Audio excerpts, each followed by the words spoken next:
First of all, good morning to all students. In the last video of class 12th accountancy, we discussed the various practical problems related to chapter number 4, that is admission of a new partner. Today we will also discuss some of the important practical problem. The first practical problem is A and B are in partnership sharing profit in proportion of 4/7 and 3/7 respectively. The balance sheet is as follows: creditor 19,600, bills payable 9,000, seized loan 30,000, capital A and B 50,000, 40,000, cash and bank 10,000, debtor 40,000 less provision 1,800, the amount 38,200. Next, stock 60,400, investment 10,000, goodwill 5,000, plant 25,000. Then the total liability side 1,48,600 and in asset side 1,48,600. In this question, liability side में C's loan account show हो रहा है. He is not a partner in a firm. And in asset side में आपको goodwill दिख रहा है. You know very well it is a goodwill which are already appears in the book. इससे related rule मैंने आपको प्रीवियस वीडियो में बताया हुआ है कि on the admission of any partner, कि जब नया पार्टनर बिजनेस में एडमिशन लेता है तो सिचुएशन में if goodwill already appears in the books of account show it will be distributed among old partner in their old ratio. So question के starting में ही जब आपको पता है कि ये क्वेश्चन एडमिशन से रिलेटेड है कि जितने पॉइंट्स आपको करने हैं उसमें कोई डाउट नहीं है, तो उसको पहले से नोट डाउन करना बहुत ज़रूरी है.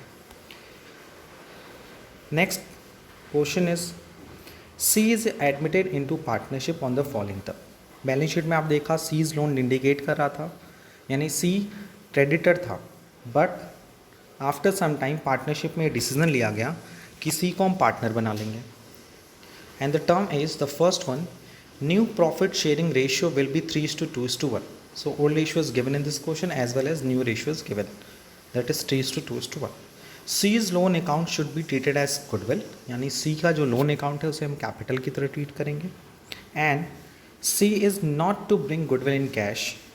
C goodwill नहीं लेकर आएगा. इसका मतलब ये है कि when new partner admitted in a firm and he does not bring his share of goodwill, in such case his current account is debited and old partner's capital account should be created in their sacrificing ratio.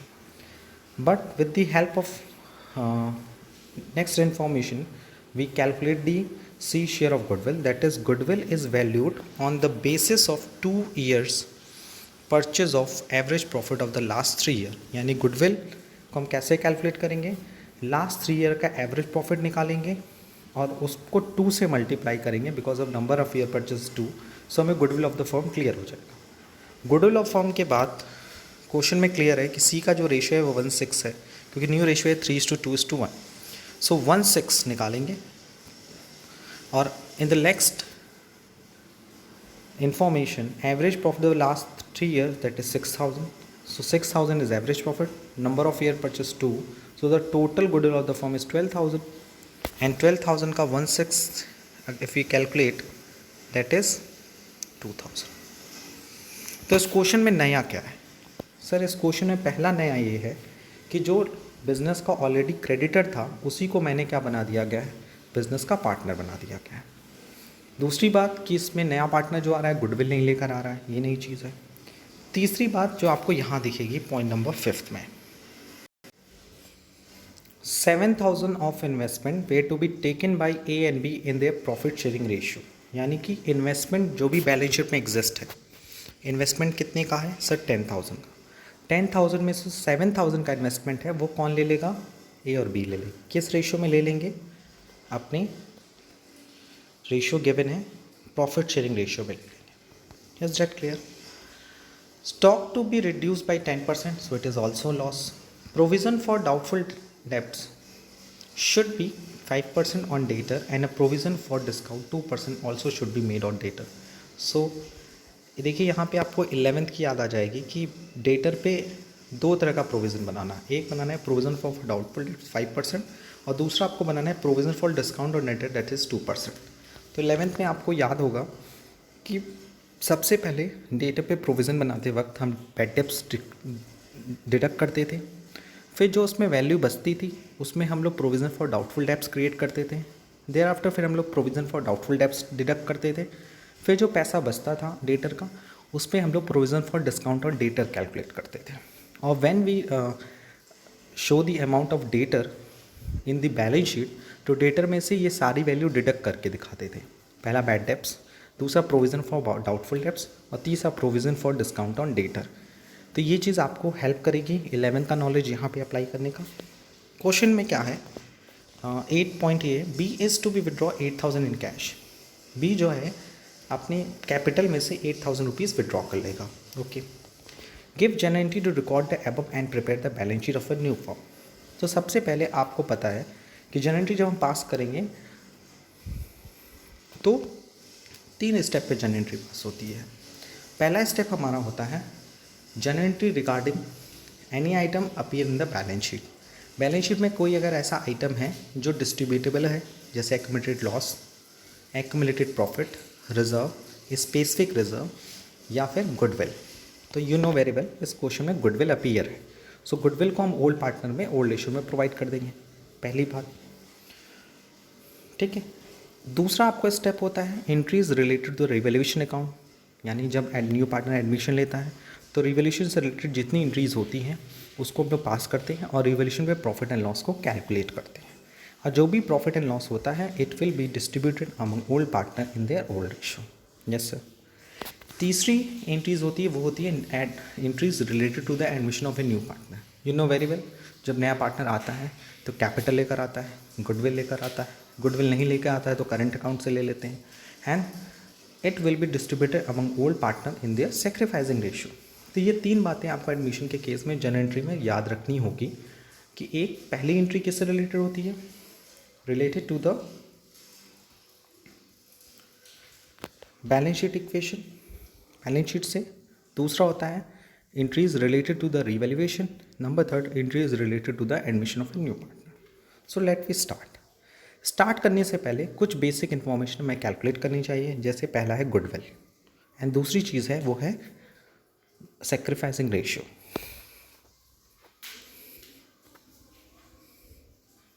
So what is the old ratio? You know very well the old ratio of A and B, that is 4:3. And what is the new ratio of ABC? 3:2:1. It is given in this question. So on the basis of old ratio and new ratio we calculate the sacrificing ratio of A and B. Old ratio 4/7 of A and new ratio 3/6, whereas a B 3/7 is old ratio, whereas the new ratio is 2/6. So after the calculating we find that the sacrificing ratio is 3:4. Number 2, that is a goodwill. इस question में goodwill की value शायद working नहीं की गई है, तो हम उसको वर्क करके देख लेते हैं गुडविल की वैल्यू कैसे कैलकुलेट होगी।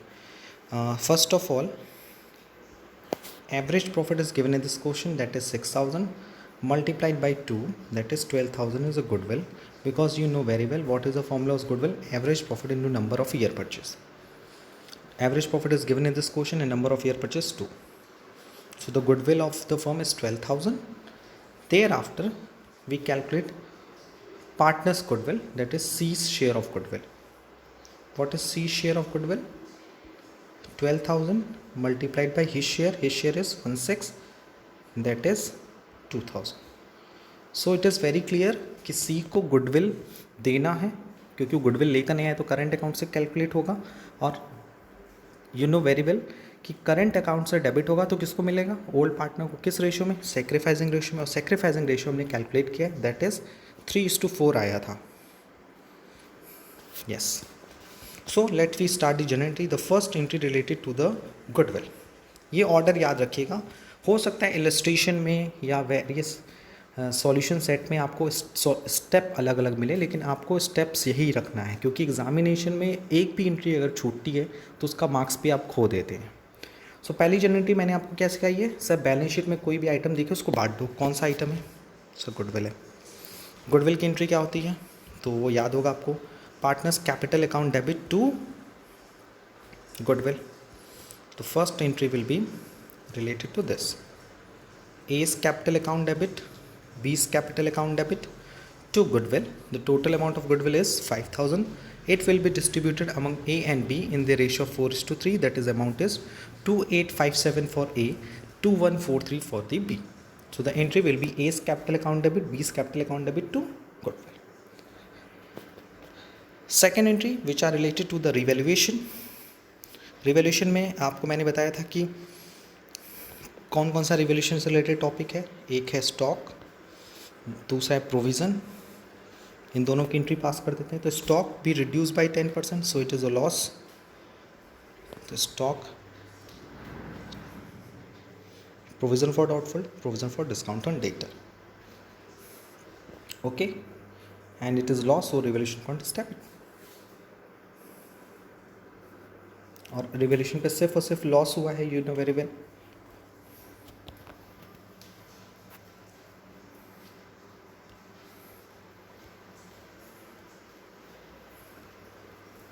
हाँ, आपके मन में प्रश्न आ रहा होगा कि सर कि ये रिवोल्यूशन वाला वैल्यू कैसे आया, आप बता सकते हैं डेटर वाला. यस सर, मैं बता सकता हूँ, क्यों नहीं बताऊँगा. देखिए, इसमें स्टॉक भी रिड्यूस बाय 10% है. तो स्टॉक 10% से रिड्यूस है, तो पहले उसको देख लेते हैं. स्टॉक की वैल्यू कितनी थी? स्टॉक की वैल्यू थी 60,400. तो उसका डायरेक्ट आप 10% निकाल लो तो आ जाएगा 6040. 10% से ही रिड्यूस थी. दूसरा है प्रोविज़न फॉर डाउटफुल डेब्ट्स. तो कितना परसेंट प्रोविज़न बनाना था? 5% एंड 2%. ओके, तो डेटर की वैल्यू देख लें पहले. सर डेटर की वैल्यू थी 40,000. 40,000 का 5% कितना आएगा? सर 2,000 आएगा. ऑलरेडी आपने प्रोविज़न कितना बना के रखा है? 1800. तो आपने आपको और कितने की ज़रूरत है provision for doubtful debts? That is 200. फिर आपके पास कितना डेटर बचा? सर 38,200 पहले से था. नया प्रोविज़न कितना बना? 200. बचा कितना? 38. इसका कितना परसेंट? 2%. तो यही वैल्यू आप देख रहे होंगे. प्रोविज़न फॉर डाउटफुल डेब्ट्स बना होगा 200 से, and provision for discount on debtor बना होगा 38,000 into 2%. That is 960. Sorry 760. Stock भी क्लियर है? क्लियर है. पहला 40,000 का 5% 2,000 प्रोविज़न फॉर डाउटफुल डेब्ट्स होना चाहिए. तो ऑलरेडी पहले से 1800 बना हुआ है, तो 200 की ज़रूरत बनेगी ना. तो 200 प्रोविज़न फॉर डाउटफुल डेब्ट्स बनेगा. आप अगर आप वैल्यू घटाते हैं ना provision for discount on debtor निकालने के लिए, तो 38,200 का डेटर आपके पास था, उसमें से 200 का नया प्रोविज़न बना, 38,000 बचा. आप 38,000 का 2% निकालोगे तो कितना आएगा? 760 आ गया प्रोविज़न फॉर डाउटफुल डेब्ट्स. और कोई प्रॉफिट वॉफिट तो हुआ नहीं है रिवोल्यूशन पे. तो यू नो वेरी वेल कि जो भी प्रॉफिट होता है उसे हमें ओल्ड पार्टनर ओल्ड इशू बांट देते हैं. तो यहाँ तो लॉस हुआ है, रिवोल्यूशन सिर्फ डेबिट हुआ है. तो लॉस के केस में entry will be as capital account debit, B's capital account debit to revolution. तो रिवोल्यूशन से रिलेटेड एंट्री पास हो गई. 2 एंट्री यहाँ पास हो गई, एक बैलेंस शीट से रिलेटेड और दूसरा नहीं. सर बैलेंस शीट का एक और आइटम बचा हुआ है. क्वेश्चन में एडजस्टमेंट में एक चीज़ और कही हुई है. हाँ, वो भी आप ध्यान रख लीजिए. किसकी एंट्री पास हो गई? इसकी हो गई, इसकी हो गई. 2 चीज़ एंट्री पास हो गई. गुडविल की हो गई. सर इस लाइन की एंट्री पास कर दीजिए. 7,000 of investment were to be taken by A and B in their profit sharing ratio. तो 7,000 रुपये का इन्वेस्टमेंट जो है वो ए और बी ने अपने रेशियो में बांट दिया. रेशियो क्या था इनका पुराना? सर 4:3 था. 4/7 and 3/7. Okay, so who is the receiver? A and B. What is the entry? Entry will be A's capital account debit, B's capital to investment. So total investment 7,000. It will be distributed among old partner in their old ratio, that is 4:3. Generally ऐसा करते नहीं है. ऐसा नहीं कि हर question में आपको investment को ओल्ड पार्टनर में ओल्ड रेशियो में बांटना है, बट इस क्वेश्चन में क्लियरली बोला हुआ है कि 7,000 का इन्वेस्टमेंट ओल्ड पार्टनर्स में ओल्ड रेशियो में डिस्ट्रीब्यूट कर देगा, इसलिए मैंने बांट दिया यहाँ पे. ओके, अब एंट्रीज बची है related to the admission of a new partner. नया पार्टनर एडमिशन ले रहा है, तो आप देख रहे हो कि जब वो एडमिशन ले रहा है तो पहली बात ये कही गई है कि उसका जो लोन है, लोन कहाँ है? ये 30,000 रुपीज़ का जो लोन है उसे कैपिटल अकाउंट की तरह ट्रीट कर दिया जाए. तो लायबिलिटी कम हो गई. तो लायबिलिटी कम होती है तो लायबिलिटी को डेबिट करते हैं. और अब वो लाइबिलिटी किस में क्रिएट हो गई, कैपिटल में। तो उसने क्या लेकर आया, कोई कैश वैश तो वो लेके नहीं आया ना, यानी क्रेडिटर अब मेरे बिजनेस का बन गया पार्टनर। तो C's loan account to C's capital कितना, 30,000। यहाँ बैंक कैश कुछ भी डेबिट नहीं होगा, यानी कैश में कोई चेंजेस नहीं आएगा, ना तो गुडविल कैश में लेकर आया ना कैपिटल लेकर आया। हाँ, जो उसने कहा कि जो मैंने लोन दिया है फर्म को उसको ही मेरी कैपिटल मान लो। तो एंट्री क्या होगी, partners loan account debit to partners capital. Solution में देखिए आपको खुद ही समझ में आ जाएगा। Yes sir, now you know very well goodwill कितना कैलकुलेट हुआ था sir, 2000। It will be distributed among old partner in their sacrificing ratio.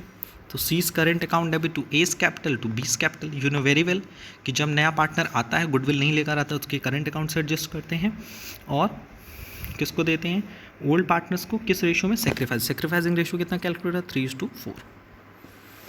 Now you know very well, इसमें ये भी एक चीज़ वर्ड दिया हुआ है कि B is to withdraw 8,000 in cash. तो बी विड्रॉ करेगा, तो B is a receiver, so B is capital account debit to cash और बैंक। तो हमने सारी एंट्रीज कंप्लीट कर ली। ओके, एक बार फिर से एंट्रीज को देख लेते हैं। पहले एंट्रीज रिलेटेड थी गुडविल से,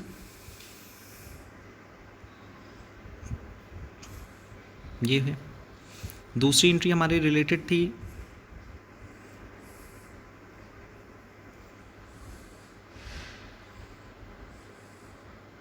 इन्वेस्टमेंट को डिस्ट्रीब्यूट करने की, वो भी देख ली। तीसरा रिवॉल्यूशन पे लॉस हुआ, पहले लॉस को रिकॉर्ड किया, फिर उसको डिस्ट्रीब्यूट किया ओल्ड पार्टनर में, फिर नया पार्टनर लोन को कैपिटल में ट्रांसफ़र किया गया और जो गुडविल वो नहीं लेकर आया उसके करंट अकाउंट से डिडक्ट कर लिया गया। और बी ने फर्म से 8,000 रुपीज़ विड्रॉ कर लिया। सो इतनी एंट्रीज के बाद now we will move to the capital account.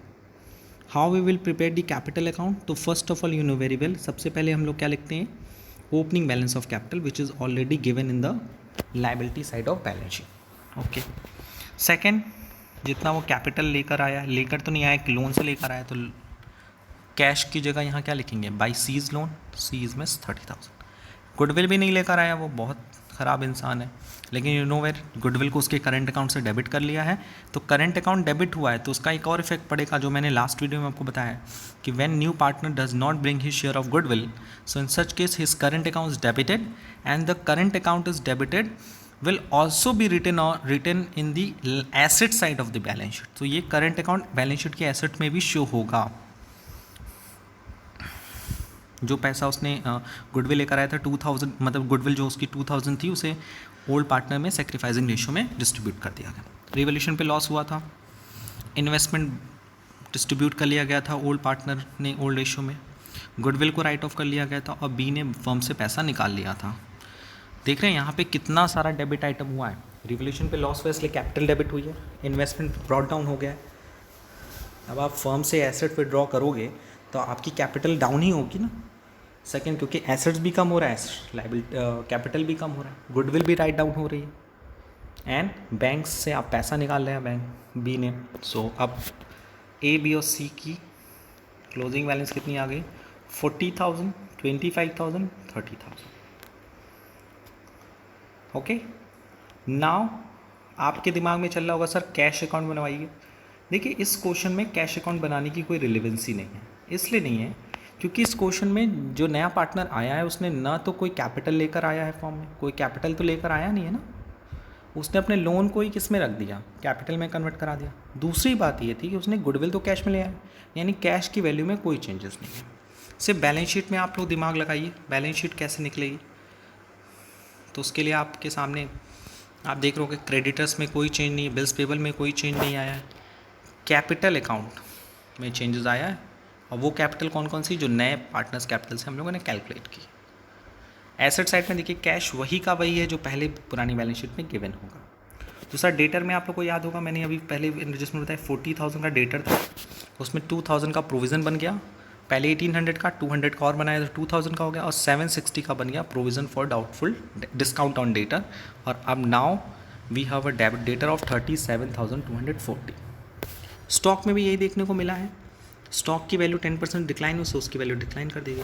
Investment में आप देख रहे होंगे कि इन्वेस्टमेंट पहले था 10,000, 7,000 पार्टनर्स ने डिस्ट्रीब्यूट कर लिया, तो अब पार्टनर फॉर्म में कितने का इन्वेस्टमेंट बचा सर? 3,000 का। वहीं प्लांट में कोई इंक्रीज डिक्रीज नहीं होता, एज इट इज़ वही वैल्यू उतार देंगे। और सीज करंट अकाउंट 2,000, ये बहुत इंपॉर्टेंट है क्योंकि यही आपको बैलेंस शीट में मैच नहीं होने देगी। When new partner does not bring his share of goodwill, तो ये बात है आपको याद रखनी कि जब उसका करंट अकाउंट हम ओपन करेंगे तो करंट अकाउंट डेबिट होगा। उस करंट अकाउंट का दो इफेक्ट पड़ेगा, एक पार्टनर्स कैपिटल के क्रेडिट में जाएगा in their between the old partner in their sacrificing ratio, as well as it effect the asset side of the balance sheet. और इस तरह के क्वेश्चन हमने सॉल्व भी किए हैं जिसमें पार्टनर्स ने गुडविल नहीं लेकर आया था। आज हम लोगों ने एक न्यूमेरिकल प्रॉब्लम डिस्कस किया, अब हम लोग मूव कर रहे हैं आज का जो एक सरप्राइज टॉपिक है आपके लिए, वो है, क्योंकि उसका नाम ही सरप्राइज की तरह है इसलिए मैं आपको इसको सरप्राइज की तरह पढ़ाने जा रहा हूँ। वो टॉपिक है हिडन गुडविल। नाम ही है हिडन गुडविल, छुपा हुआ गुडविल, यानी जो चीज़ दिखाई नहीं देती वो भी होती है। आपने कहावत सुनी होगी कि जो होती है वही दिखाई देती है, लेकिन नहीं, अकाउंट्स में कभी कभी कुछ चीज़ें ऐसी होती हैं जो दिखाई नहीं देती होती हैं लेकिन होती हैं। So let's we discuss hidden goodwill. अब इसमें आपको दिमाग लगाना पड़ेगा। होगा क्या कि पार्टनर एडमिशन लेगा फॉर्म में, सिर्फ कैपिटल लेकर आएगा और उसकी कैपिटल में उसकी गुडविल छुपी होगी। और गुडविल की ऐसा नहीं है कोई अदर इन्फॉर्मेशन दी, जैसे इस क्वेश्चन में नया पार्टनर गुडविल तो लेकर नहीं आया, लेकिन गुडविल निकालने के लिए हमें अदर इन्फॉर्मेशन तो दी गई थी ना, कि goodwill is valued at 2 years purchase of average profit of the last 3 years। सो इस तरह की कोई इन्फॉर्मेशन नहीं होगी। आपको खुद अपने डिसीजन से, अपने नॉलेज से, उसकी कैपिटल से गुडविल निकालना पड़ेगा। कहोगे सर वाह इतना अच्छा टॉपिक है। यस, यानी नया पार्टनर जितना कैपिटल लेकर आएगा उस कैपिटल के बेसिस से हम फर्म की गुडविल कैलकुलेट करेंगे, उसकी शेयर ऑफ गुडविल कैलकुलेट करेंगे। So what is hidden goodwill? Let's we discuss it. Sometimes the value of goodwill is hidden in the quotient. In such cases, the amount of goodwill is calculated on the basis of total capital of the firm and the profit sharing ratio of the partner. कह रहा है कि कभी कभी question में goodwill की amount hidden होती है, तो इस केस में हम गुडविल को कैलकुलेट करते हैं फर्म की टोटल कैपिटल के अकॉर्डिंग और जो फर्म का प्रॉफिट शेयरिंग रेशियो होता है उसके अकॉर्डिंग। इसके लिए एग्जाम्पल भी दिया है। For example, A and B are partner with a capital of 30,000 and 20,000 respectively. Okay, they admit as a new partner for 1/4 share. C is to be contribute 24,000 as his capital. In such case, the total capital of the firm, आप देख लो, A B की capital थी 30,000, B की थी 20,000 और C कितना लेकर आ रहा है 24,000। टोटल कैपिटल कितनी हो रही है 74। अब C के अकॉर्डिंग देखो, C 1/4 के लिए कितना कैपिटल लेकर आ रहा है 24। हाँ सर, ध्यान से देखना, 1/4 के लिए कितना लेकर आ रहा है 24। तो 1/4 के लिए आ रहा है तो टोटल अगर उसको पूरा माल निकालना चाहिए होता, पूरा शेयर चाहिए होता, तो वो कितना लेकर आ रहा है सर 24,000 मल्टीप्लाइड बाई 4। यानी जब डिवाइड करते हैं फ्रैक्शन नंबर को, तो फ्रैक्शन नंबर का डिनोमिनेटर न्यूमरेटर बन जाता है, न्यूमरेटर डिनोमिनेटर बन जाता है। तो 24,000 मल्टीप्लाइड बाई 4 दैट इज़ 96,000। तो आप देख रहे हो ए बी सी की कैपिटल ऐड कर रहे हैं तो 74,000 हो रहा है, लेकिन सी जो 24,000 रुपीज़ ला रहा है 1/4 के लिए, उसके according total capital of firm कितनी होनी चाहिए 96। तो दिमाग आया? हाँ sir, 22,000 goodwill of the firm है। यही चीज़ यहाँ पे बताया है, आप देख लो उसको भी। They admit C as a partner with 1/4. C is to be contribute 24,000 as capital, and in such case, the total capital of the firm based on the C share ought to be 24,041, that is 96,000. यानी C के according total capital of the firm कितनी होनी चाहिए 96,000. Okay, but the combined capital of A, B and C becomes only 74,000. How? A 30,000, B 20,000, C 24,000. As such, value of total goodwill of the firm should be taken as 96,000 minus 74,000, that is 22,000. This method is usually generally when new partners is unable to bring his share of goodwill in cash. यानी नया partner goodwill भी नहीं लेकर आ रहा है, सिर्फ capital लेकर आ रहा है, तो उसकी कैपिटल में से ही हम निकालेंगे कि उसकी फर्म की गुडविल कितनी है और उसके अकॉर्डिंग गुडविल को फाइंड आउट करेंगे। आइए इससे रिलेटेड एक टॉपिक भी डिस्कस करते हैं, क्वेश्चन भी। A, B are partner with capital of 25,000 and 15,000 respectively. They admit C as a partner with 1/4 share in the profit of the firm. C brings in 18,000 as his capital. Calculate the amount of goodwill and past necessary journal entries. देखिए इस question को, बहुत ही popular question है। ए की capital है 25,000, B की 15,000, सी 1/4 के लिए आ रहा है, सिर्फ कितना लेकर आ रहा है 18,000। तो पहला स्टेप हमारा क्या था, नए पार्टनर के बेसिस से टोटल कैपिटल कैलकुलेट करो। तो on the basis of C share the total capital of the firm is 18,000 multiplied by 4/1, that is total capital of the firm 72,000 on the basis of new partner. But जब हम लोग total capital calculate कर रहे हैं तो देख लो, ए की capital है 25,000, बी की 18, so total capital of the A B and C that is 58,000। C के अकॉर्डिंग कैपिटल कितनी है 72,000, तो इसका मतलब वो ज़्यादा पैसा लेकर आ रहा है। सो कितना लेकर आ रहा है, तो उसके अकॉर्डिंग हम लोग निकाल ले रहे हैं वैल्यू ऑफ गुडविल इज़ 14,000। यानी जो नया पार्टनर फर्म में एंट्री ले रहा है तो 1/4 के लिए 18,000 रुपये दे रहा है। यानी उस बेसिस पे अगर हम लोग निकालें तो फर्म की टोटल कैपिटल कितनी होनी चाहिए 72,000। बट एक्चुअलिटी में अगर हम लोग फर्म की टोटल कैपिटल निकालें तो कितनी आ रही है 58,000। सो जो डिफरेंस आता है उसे हम लोग गुडविल की तरह ट्रीट करते हैं। तो सी की गुडविल कितनी होनी चाहिए सर, वो उसका शेयर तो 1/4 है, total goodwill of the firm कितनी है 14,000। So you know very well C share of goodwill is 14,000 into 1/4 that is 3,500। इस क्वेश्चन में सी 18,000 कैपिटल लेकर आ रहा है, गुडविल लेकर नहीं आ रहा है। तो you know very well when new partner admitted in a firm and he does not bring his share of goodwill in cash, so his current account is debited to old partner in their sacrificing ratio। इसमें old ratio given नहीं है, so old ratio 1:1 होगा और 1/4 है और other information नहीं है। तो you know very well old ratio ही कैसा रेशियो हो जाएगा सेक्रीफाइसिंग रेशियो हो जाएगा। तो ये हम सिर्फ जनरल एंट्री के लिए कर रहे हैं। और देखिए इस क्वेश्चन में सी गुडविल नहीं लेकर आ रहा है। ओके पहली बात तो गुडविल की एंट्री पास होगी। दूसरी बात, गुडविल को कैलकुलेट करने का कोई और तरीका दिया नहीं है, तभी हम हिडन गुडविल को अडॉप्ट करेंगे। इफ़ क्वेश्चन ने एकदम क्लियरली बता दिया होता है कि goodwill is to be calculated on the basis of वगैरह वगैरह वगैरह, तो हिडन गुडविल का कोई कॉन्सेप्ट नहीं होता। हिडन गुडविल का कॉन्सेप्ट तभी होता है जब नया पार्टनर फर्म में एंट्री लेता है और गुडविल नहीं लेकर आता, और नहीं लेकर आता है साथ ही साथ गुडविल के बारे में कोई इन्फॉर्मेशन भी नहीं दी होती कि गुडविल ऐसे कैलकुलेट होगी वैसे कैलकुलेट, जैसे हमने प्रीवियस क्वेश्चन में डिस्कस किया। So in this question first of all we pass the general entry on the admission of a C, that is first bank account debit to C's capital, that is 18,000. Second, C does not bring his share of goodwill, but his share of goodwill calculated on the basis of hidden goodwill, that is 3,500. It will be distributed among A and B in their sacrificing ratio, that is equal. So the 1750 for A and 1750 for B. So आज की इस video में हम लोगों ने दो चीज़ें सीखी। When creditor admitted as a new partner, ये पहला क्वेश्चन जो था वो उसी टॉपिक से रिलेटेड था। When creditor admitted as a new partner, और फर्स्ट क्वेश्चन से हम लोगों ने ये भी सीखा कि sometimes old partner takes assets from its business, जिसमें इन्वेस्टमेंट की बात हुई थी। और इस क्वेश्चन में प्रोविज़न फॉर डाउटफुल डेब्ट्स का जो पुराना कॉन्सेप्ट जो हम लोगों ने 11th में पढ़ा था उसको भी रिवाइज कर लिया कि बेसिकली 3 स्टेप्स होते हैं, पहले बैड डेब्ट्स माइनस होता है, फिर प्रोविज़न फॉर डाउटफुल डेब्ट्स, फिर provision for discount on debtor, जिससे हम लोग 11th में एडजस्टमेंट करते थे। तो पहले क्वेश्चन में हम लोगों ने ये सीखा कि creditor becomes a new partner of the business, and second assets taken by old partner in their old ratio at the time of admission of a new partner, and number third adjustment related to the provision for doubtful debts and provision for discount on date. And in the second question, ये तो बिल्कुल ही नया concept था और आपके लिए surprise भी था क्योंकि इसका नाम ही हिडन गुडविल, कि समटाइम्स नया पार्टनर बिजनेस में एडमिशन लेता है, कैपिटल तो लेकर आता है, गुडविल नहीं लेकर आता, और गुडविल के बारे में कोई एनी अदर इन्फॉर्मेशन गिवन नहीं होती।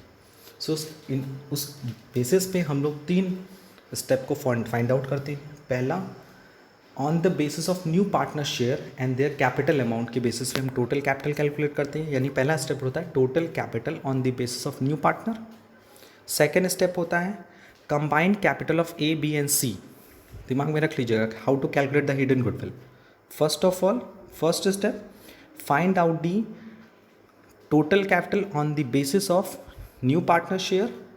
फॉर्मूला क्या होता है, capital brought by new partner into reciprocal of new partner share of profit.